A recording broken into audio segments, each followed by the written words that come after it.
With the president, Naveen Nayak joins us, Democratic strategist. Bradley Devlin joins us, politics editor, Daily Signal. It's always good to have both of you on. I want to actually start with the story that broke at the top of our last hour, just as we were coming on the air. Alex Canzitano at The Hill had the news about Kamala Harris. All right, she's not running for governor out there. Here's Alex on the story. A statement from Harris just came out at 3 p.m. basically saying that she's taken the last 6 months since she lost that race to President Trump in November to reflect on where she wants to be in her political future, how she wants to contribute to politics. And she said, I've decided I will not run for governor in this election, and that she has decided that public service can be done outside of elected office. For now, at least. And the speculation, of course, immediately turns Naveen to whether or not this means she's just not going to do that, but she will run for president next time around. Your take on all this? Yeah, I think in some ways it's not that surprising. I think there were a lot of people who were sort of rooting for her. You know, California is, if it were an independent country, the 4th largest in the world. And so it would have been a real platform for her to have a big impact. But she also didn't send many signals over the last 6 months that she was looking to do this. And there's a lot of work she would have had to done. So it wasn't so surprising. I do think there's no question, and she sort of hinted at this in her statement, that she does need to get off the sidelines if she wants to run for president or continue to get engaged in these fights. I think the American people, and certainly folks on my side of the aisle, are looking for that kind of leadership right now. What about you, Bradley? Any political future that you see for Vice President Harris? I certainly was among the millions of Americans deeply disappointed by the fact that she's not running. My cup runneth over with Kamala Harris content over here at the Daily Signal. No, but seriously, this is surprising to me. If she wants to do a run in 2028, what she needs to do is she needs to get 2024 behind her. She needs to have her own record. She needs to be the executive, and she needs to act. And that's why I thought odds are she was going to go for this gubernatorial seat in 2026, because it would have been an easy race for her, even though she's had closer margins in the past when she's run statewide in California compared to some other Democrats. I thought this was going to be an easy one. I'm curious to know what the behind-the-scenes conversations were like, Connell, and we'll be keeping an eye on that in the coming days, because I think, you know, some other folks in the Democratic Party might have come to Kamala Harris and said, listen, we need to make sure that we take the House and we take the Senate. And if you are on the ticket in California, that could be a massive boon to Republican fundraising numbers. So I'm curious to see what those conversations were like. I'm sure we'll know more in the coming days. What about that number, Naveen, at 21 in the primary? I mean, like, she's obviously the best known candidate. She was vice president and the nominee last time. You know, what's the best path? Like, let's just say, for the sake of argument, Bradley brought it up, that she does want to run in 28. Would it have been to be a governor and then right away run for president? Is it to sit out, do something else? I mean, what is the best path? Because she's going to need to boost those numbers, even though I know she was top of that field for whatever it's worth. Yeah, I think it was pretty obvious that if she was going to run for governor, it meant she was not running for president in 28. Right. I don't think it would have been credible to, you know, run a state of that size and then just turn around two years later, or really months later, and announce for president. So, you know, I think she is the best known, and that was sort of my point earlier, is that people are looking for people to get off the sidelines. You know, the race for president may officially start after the midterms, but obviously there's a lot of onslaught coming on right now to a lot of fundamental freedoms, to our economy, and I think people are looking for Democrats who are in this fight right now. It's interesting. Let's shift from Harris to Trump now for a minute.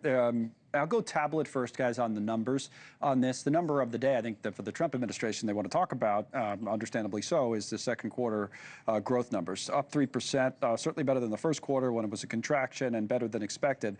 The political numbers for this president have not, Bradley, been great lately, right? The approval much lower than disapproval. But I want to bring up this New York Times op-ed from Bret Stephens, who's kind of the, I know he's not a pro-Trump guy, but kind of the in-house conservative there at the New York Times, who says Trump presidency takes a better turn. We no longer have a migration crisis, an achievement that should not have eluded the Biden administration for most of its term, and that cost the Democrats dearly. And, you know, you wonder, because the numbers don't show this yet, but no, you know, the economy too with today.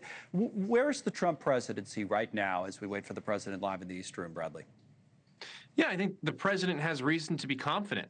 Last time that he had a bill of this size get through the House and Senate, he seemed to be well on the way to re-election before COVID hit. It seemed like his numbers, though he always lags in approval ratings, his electoral numbers are typically much better, and he's consistently underpolled. So I think if you're President Trump, you've gotten a big, beautiful bill passed, you got the tax cut extended, and you got the border funding that you needed to deliver on a campaign promise that was, let's be real, 10 years in the making, and done so in an unprecedented way. So you have reason to be confident. I will say this August 1st tariff deadline and what quarter three is going to say is going to tell us a lot about the trends in the Trump economy. I'm heartened by the growth in GDP, but you saw those numbers, the import numbers versus from Q1 and Q2. There was a lot of inventory moving throughout the country, and I think it's going to be really curious to see what happens with the Trump economy as people get encouraged by the tax cuts and some of the economic progress that they've been making on the jobs market, et cetera. So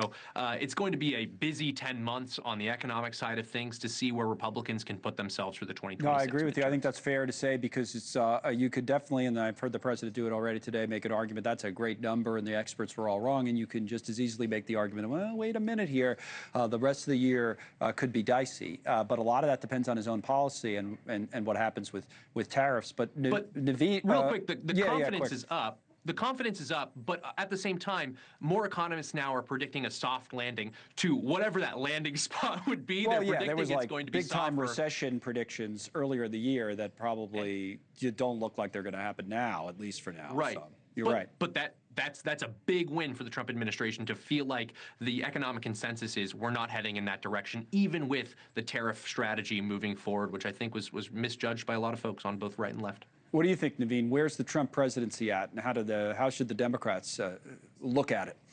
Listen, I think Donald Trump got elected from folks who were not sort of the MAGA hardcore base, primarily to make life more affordable. And by that measure, it's been a real disaster. In fact, the president is going to, the bill he passed that he is out there trying to sell is the largest transfer of wealth in our history from working class people who are going to lose their health care or see their health care costs go up. Energy costs are going to go up. And all in order to pay for one of the largest tax cuts for the wealthy that our country's ever seen. And that is on top of the fact that everyone was predicting 6 months ago, 8 months ago, that we would start to see insurance or interest rates come down, that people would be paying less for their homes. Guess what? They haven't come down for only one reason, Donald Trump's policies. The Fed continues to be rightfully really concerned about the impact inflation is going to have. And I get that the benchmark, we judge ourselves from, or reality from how much worse it could have been. And a few months ago on April 1st, it felt like we were looking at huge sky was falling. Tariffs. Absolutely. Yeah. There's nothing to celebrate. 15% tariffs across the board. Today, we suddenly find out India is going to get an additional 25. I think the American people are going to continue to pay the price. And that is why he is the second most unpopular president at this point. I got to go, but I think the judgment on that will be how much of the price we pay as people. How much of that is passed along by companies is still an open question. For now, a lot of the companies are eating it, especially the big ones. Do they eventually pass it along? I think then maybe you have a point. Naveen and Bradley, I do have to go right now. Thank you, because we have the president coming up.